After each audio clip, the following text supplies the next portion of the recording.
안녕하세요. 까치살모입니다. 오늘은 LAH 무장헬기에 관해서 이야기할까 합니다. 그런데 오늘 제가 이 이야기를 꺼내는 이유는 저의 LAH 헬기에 대한 생각이 바뀌었기 때문입니다. 여러분은 LAH 헬기를 어떻게 생각하시나요? LAH만큼 사람들의 의견이 갈리는 국산 무기도 없을 거라고 생각을 합니다. 어떤 분들은 쓰레기라고 이야기하시는 분들도 있고, 어떤 분들은 그래도 국산이라고 옹호하는 분들도 있습니다. 솔직히 저도 쓰레기라고까지는 생각하지 않지만, 너무 개발 목적에 부합하지 않은 기체라고 생각을 했습니다. 그리고 LAH를 많이 비판하기도 했고요. 그리고 최근에 미국의 차기 정찰헬기 개발 사업인 FARA 사업을 취소함으로써 과연 정찰헬기가 필요한가라고 했을 때 우리나라의 소형 무장헬기이기도 그리고 정찰헬기이기도 한 LAH 헬기의 존재 이유를 더욱더 흔들기도 했습니다. 여러분도 익히 들어서 알겠지만 미국은 차기 정찰헬기 사업인 FARA 사업을 취소하고 그 임무를 새로운 무인기를 도입해서 대체한다고 합니다. 그 이유는 우크라이나 전쟁의 교훈을 반영해서 정찰헬기의 생존성이 너무 떨어지기 때문이라고 합니다. 그래서 그렇지 않아도 생존성이 너무 떨어진다고 비판을 많이 받는 LAH 헬기가 과연 미래 전장에서 살아남을 수 있냐는 비판이 더욱 커지고 있습니다. 그리고 이건 비단 우리 밀리터리 매니아들의 생각만이 아닙니다. 우리 육군도 LAH에 대한 불만이 많고 그래서 LAH 헬기의 도입 물량을 최대한 줄이고 아파치 헬기의 추가 도입을 추진 중입니다. 원래 200대 이상을 생산하기로 했던 LAH는 지금 170여 대까지 생산 물량이 줄어든 상태이고 우리 육군은 이보다도 LAH 헬기의 도입 수량을 더 줄여서 아파치 헬기 36대를 추가 도입하길 원하고 있습니다. 그런데 제가 보기에는 우리 밀리터리 매니아들도 그리고 우리 육군도 우크라이나 전쟁의 교훈을 잘못 파악했고 잘못 반영했다고 봅니다. 이게 무슨 말이냐 하면 우크라이나 전쟁에서 취약성을 내보인 건 정찰 헬기만이 아닙니다. 우크라이나 전쟁에서 취약성을 내보인 건 모든 종류의 군용 헬기 전부입니다. 정찰 헬기뿐만이 아니라 수송 헬기에서 하보크나 호컴 헬기 같은 중무장 헬기들도 마찬가지입니다. 솔직히 러시아의 전술상 오히려 러시아는 제대로 된 정찰 헬기가 없죠. 그래서 딱히 정찰 헬기가 취약성을 내보인 것도 사실상 없습니다. 한마디로 우크라이나 전쟁에서 취약성을 내보인 건 정찰 헬기가 아닌 헬기 그 자체입니다. 그로 인해서 미국이 자신들의 차기 헬기 도입 사업을 손본 게 단순하게 차기 정찰 헬기인 FARA 사업만이 아닙니다. 그럼 미국은 우크라이나 전쟁의 교훈을 반영해서 어떤 식으로 헬기 도입 전략을 변화했을까요? 현재 미국은 FARA 사업을 중단한 건 물론 UH-60 헬기와 아파치 헬기에 대한 투자도 중단하려 하고 있습니다. 당장 미국은 원래 UH-60의 헬기를 개량해서 UH-60V로 만들려 했습니다. 그러나 미 육군은 UH-60V로의 개량을 포기하고 다만 UH-60M의 신규 도입만 추진하기로 했습니다. 그로 인해서 우리나라의 UH-60P 개량 사업도 지금 타격을 받게 될 것으로 보입니다. 우리나라도 기존 UH-60P를 특수전용으로 UH-60V로 개량할 계획을 가지고 있었는데 미국이 개량 사업을 중단해 버림으로 인해서 과연 우리나라의 UH-60 개량 사업이 정상적으로 이루어질지 불투명하게 되었습니다. 당장 우리나라는 이 사업을 FMS 방식으로 미국과 같이 하려 했었는데 미국이 개량을 포기함으로 인해서 FMS 방식으로 사업을 하지 못하게 되었고 그나마 M사양의 부품은 상관이 없지만 V사양 전용 부품은 가격이 폭증하고 미국 업체가 요구하는 대로 돈을 지급해야 하게 생겼습니다. 정확히 UH-60V라는 헬기는 기존 UH-60L 헬기를 미국이 신규로 생산하는 UH-60M 사양으로 개량하는 사업입니다. 그래서 일부 부품은 M형과 공유하지만 일부 부품은 V형만이 탑재되죠. 그래서 과연 이 사업이 정상적으로 추진될 수 있는 건지 자체가 불투명해졌습니다. 현 상태로서는 UH-60V를 개발한 노스롭 그루먼사가 V형 개발비를 조금이라도 건지기 위해서 우리에게 V형을 싸게 넘길 수도 있고 아니면 우리에게 바가지를 씌울 수도 있는데요. 제가 보기에는 우리에게 바가지를 씌우려 할 가능성이 더 높다고 봅니다. 그뿐만이 아닙니다. T901 엔진의 개발도 중단되었습니다. T901 엔진이란 뭐냐? 현재 미국의 아파치 헬기, 그리고 우리나라의 수리온, 거기에 UH-60 블랙호크까지 동일 엔진을 사용 중입니다. T700이라는 엔진을 사용 중인데요.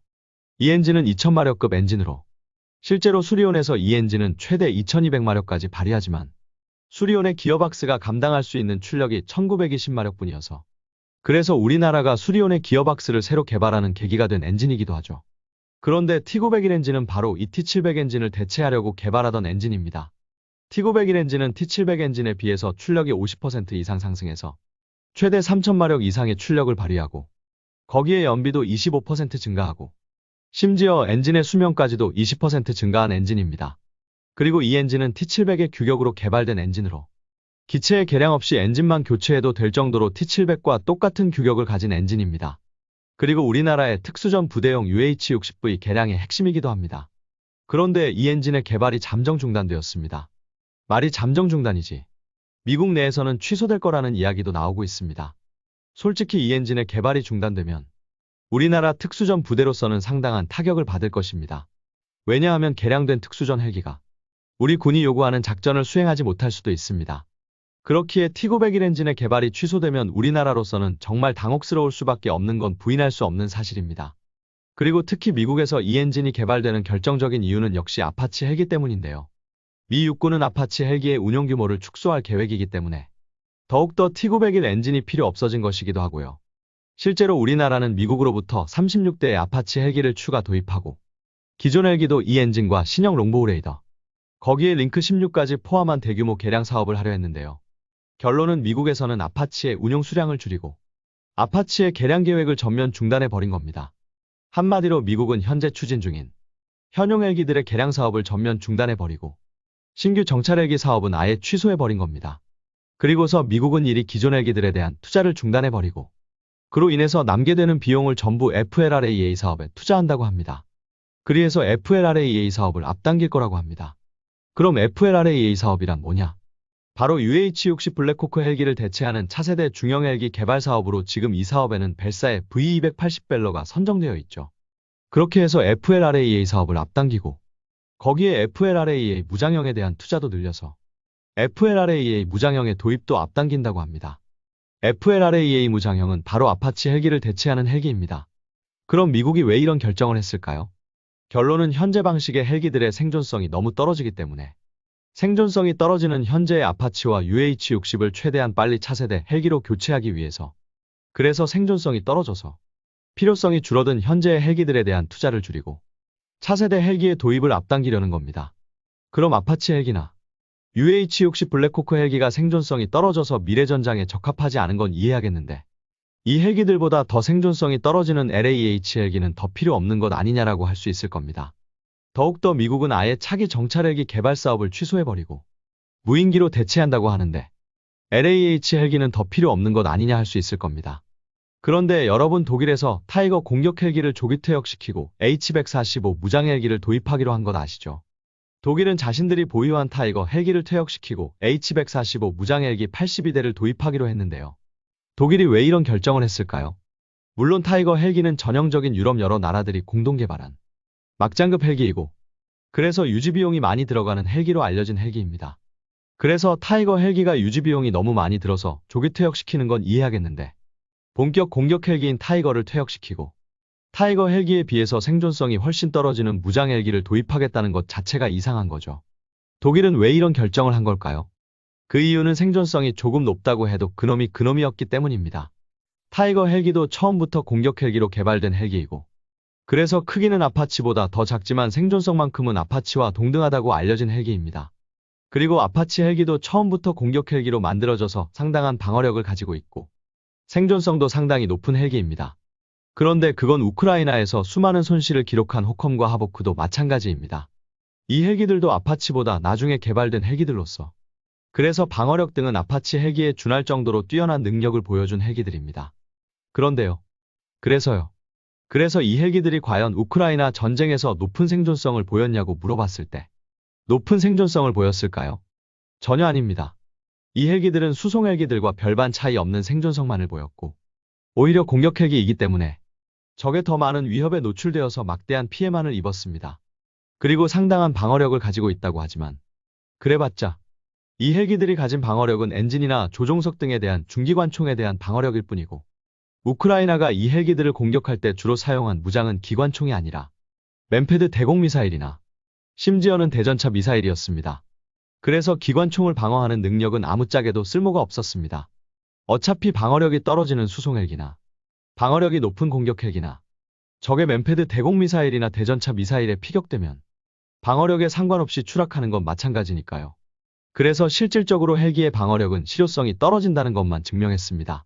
그에 반해서 러시아군이 취한 행동은 공격 헬기들이 적의 공격에 너무 취약하니까 공격 헬기들의 생존성을 최대한 높여주기 위해서 최대한 적과 멀리 떨어진 상태에서 최대한 사거리가 긴 미사일을 이용해서 최대한 장거리에서 공격하는 것이었습니다. 한마디로 적의 대전차 미사일이나 맨패드 대공 미사일의 사거리 밖에서 최소 8km 이상 최대 10km 이상 떨어진 위치에서 장거리 미사일로 공격하는 것이 가장 효과적이라는 걸 러시아 스스로도 깨달았고 이걸 지켜본 모든 나라들이 같은 생각을 하게 됩니다. 그런데 일이 되면 굳이 유지비가 비싼 전용 공격 헬기가 필요 없다는 게 서방 전문가들의 의견입니다.